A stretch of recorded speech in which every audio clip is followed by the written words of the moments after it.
चलिए 6 question solve करते हैं। काफ़ी इजी और स्ट्रेट क्वेश्चन है, जहाँ पर हमें गिवन है एक बैग है और उसमें लेमन फ्लेवर्ड कैंडीज हैं, सिर्फ लेमन फ्लेवर्ड कैंडीज। अब मालिनी ने उसमें से एक कैंडी निकाली है बैग में से, और हमें फाइंड करना है कि क्या प्रोबेबिलिटी है फर्स्ट कि वो जो कैंडी है वो ऑरेंज फ्लेवर्ड कैंडी है, सेकेंड पार्ट में वो लेमन फ्लेवर्ड कैंडी है।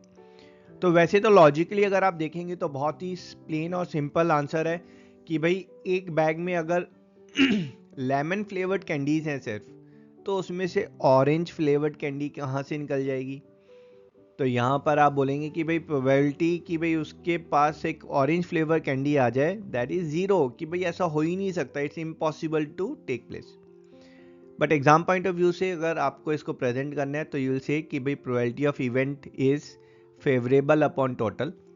यहाँ पर फेवरेबल आउटकम क्या है कि हमारे पास ऑरेंज फ्लेवर्ड कैंडी आ जाए, और बैग में कितनी ऑरेंज फ्लेवर्ड कैंडी है, जीरो। टोटल आउटकम इज कि हमारे पास जितनी भी कैंडीज हैं बैग में, दैट्स माय टोटल आउटकम। अब जो सारी की सारी कैंडीज हैं, let's assume those are x in numbers. तो जो probability of event happening means orange candy आने की जो प्रोबेबिलिटी है, that's favourable is zero upon total is x, so zero by x which is zero, or we can say it's an impossible event to take place. That's my answer for first part. Second part की बात करेंगे, जहां पर वो पूछ रहा है कि भाई क्या प्रोबेबिलिटी है कि लेमन फ्लेवर्ड कैंडी आ जाए। तो फॉर्मूला तो यही यूज होगा, फेवरेबल आउटकम निकालेंगे पहले हम, जो इस केस में है lemon flavoured candies, but total candies हमने एक्स एज्यूम की है और सारी की सारी कैंडीज जो है वो लेमन फ्लेवर्ड ही है, so lemon flavored candies will be x in numbers.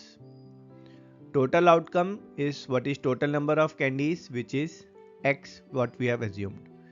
तो आपकी जो probability है of getting lemon candies, that is x upon x और 1, जिसको हम बोलते हैं sure event या फिर certain event, and that's our answer.